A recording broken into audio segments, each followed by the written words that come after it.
What is your go-to never fail joke? Why did the half-blind man fall into a well? He couldn't see that well.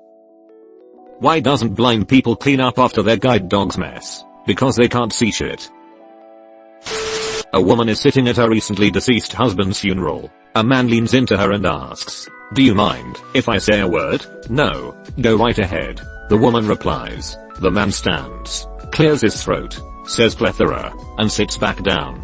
"Thanks," the woman says. "That means a lot." Stares into existence, like I'm in the office. How do you think the unthinkable? With an iceberg?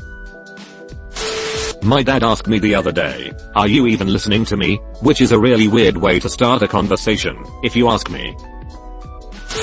Mickey Mouse gets a call from his lawyer. The lawyer tells him, "Mickey, I'm sorry, but you can't divorce Minnie just because she's crazy." Mickey says, "I didn't say she was crazy. I said she was fucking goofy." 60% of the time. It works every time. If you can pull a Mickey voice, it's 100x better too. What's the most important part of a joke timing? 4 guys are hanging out. One of them says, "Hey, did you know 1 out of every 4 guys is gay?" Larry says, "I hope it's Chuck, because he's really cute." "Well, I'm really cute. Thanks, Larry. I now pronounce you Chuck and Larry." What do you get when you mix goat DNA and human DNA? Kicked out of the petting zoo.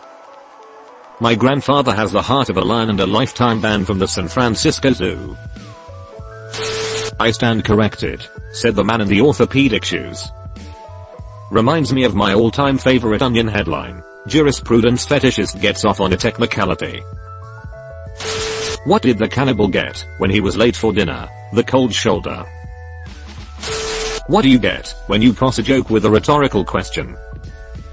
There are 2 kinds of people in the world. Those who need closure. Why do I now feel extremely uncomfortable? Oh no. You've heard of Murphy's Law, right?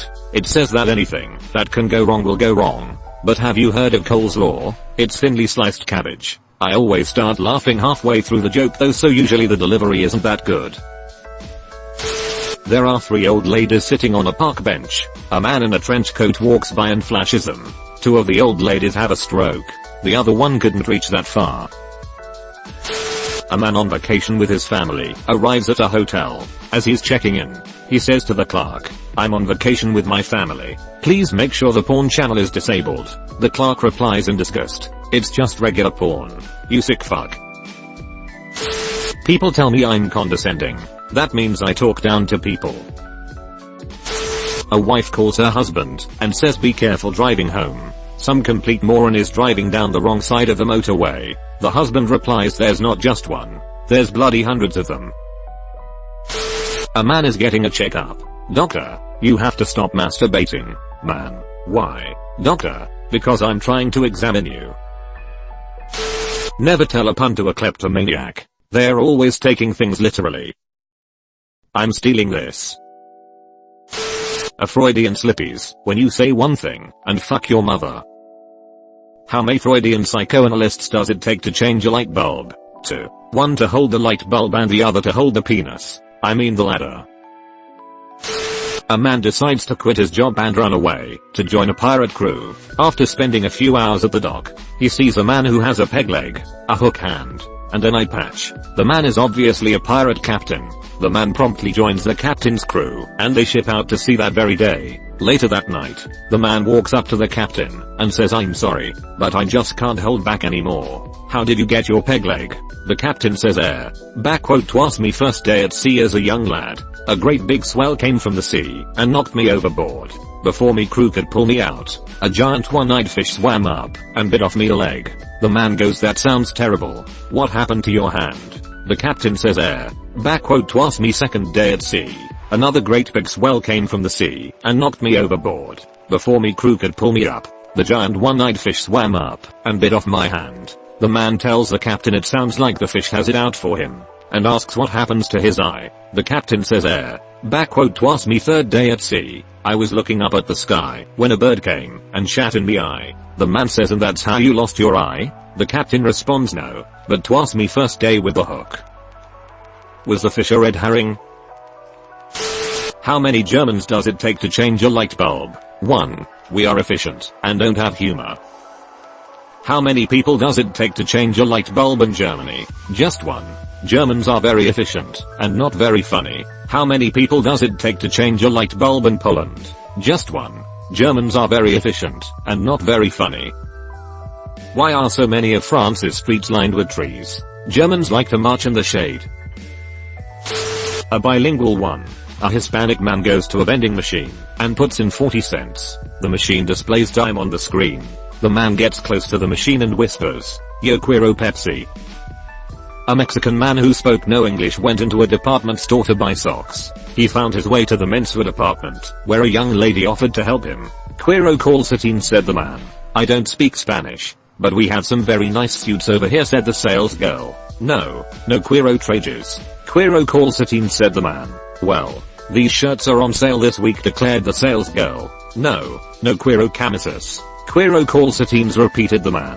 "I still don't know what you're trying to say." "We have some fine pants on this rack," offered the sales girl. No quiero pantalones. "Quiero calcetines," insisted the man. "These sweaters are top quality," the sales girl probed. No quiero sweater. "Quiero calcetines," said the man. "Our undershirts are over here," fumbled the sales girl, beginning to lose patience. No quiero camisetas. "Quiero calcetines," the man repeated. As they passed the underwear counter, the man spotted a display of socks and happily grabbed a pair. Holding them up, he proclaimed, "These OCKs. Well, if you could spell it, why didn't you do that in the beginning?" I arranged a threesome on the weekend.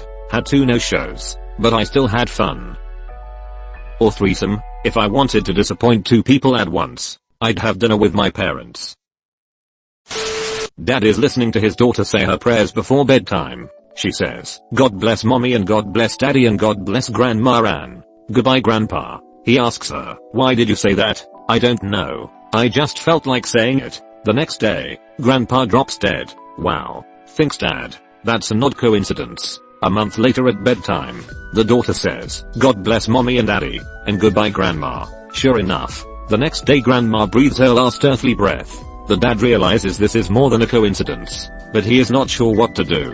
He doesn't want to disturb his wife by telling her grandma and grandpa were her parents. Months go by, and one night the man is listening to his daughter saying her prayers at bedtime. "God bless mommy." She turns her head and looks straight at him. "And goodbye daddy." "What? Are you sure honey?" She nods. The man's heart begins racing, and he breaks out in a sweat. He is so upset. He can't sleep at all that night. The next day he goes off to work, but locks himself in his office. He takes the phone off the hook, cancels all his meetings and awaits the inevitable. He stays at work past 5 because he feels secure there. He watches the hours tick by. Finally it is midnight and, drenched in sweat, he realizes he has cheated death. He drives home drenched in sweat and with all his nerves frazzled. His wife is up and waiting for him. "Where the hell were you today?" He replies, "Don't shout. I've had an absolutely miserable day." His wife then says, "You had a miserable day. I'm the one who had a miserable day." First, the milkman drops dead on the steps.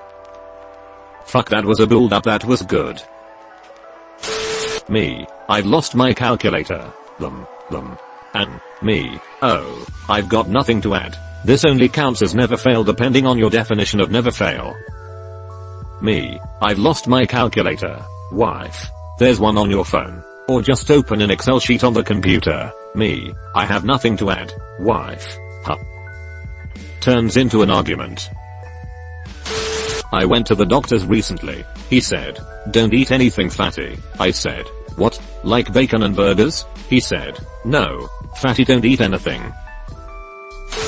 A guy's in a doctor's office. His doctor is there with him. "I have 2 pieces of bad news," the doctor says. "What are they?" "Well, the first piece of news is that you have cancer." "What's the second piece of news?" he asks. "Well, the second piece of bad news is that you have Alzheimer's." The man laughs and says, "Well, at least I don't have cancer." Removed. A vacationing penguin is driving his car through Arizona when he notices that the oil pressure light is on. He gets out to look and sees oil dripping out of the motor. He drives to the nearest town and stops at the first gas station. After dropping the car off, the penguin goes for a walk around town. He sees an ice cream shop and, being a penguin in Arizona, decides that something cold would really hit the spot. He gets a big dish of ice cream and sits down to eat. Having no hands, he makes a real mess trying to eat with his flippers. After finishing his ice cream, he goes back to the gas station and asks the mechanic if he's found the problem. The mechanic looks up and says it looks like you blew a seal. No, the penguin replies, it's just ice cream. Two hobos were walking down the tracks. They encounter a mangy old dog sitting in the middle of the tracks, contorted into that weird position and licking his nuts. One hobo says wistfully, gee, I wish could do that. His companion replies, well, maybe you should start by petting him first.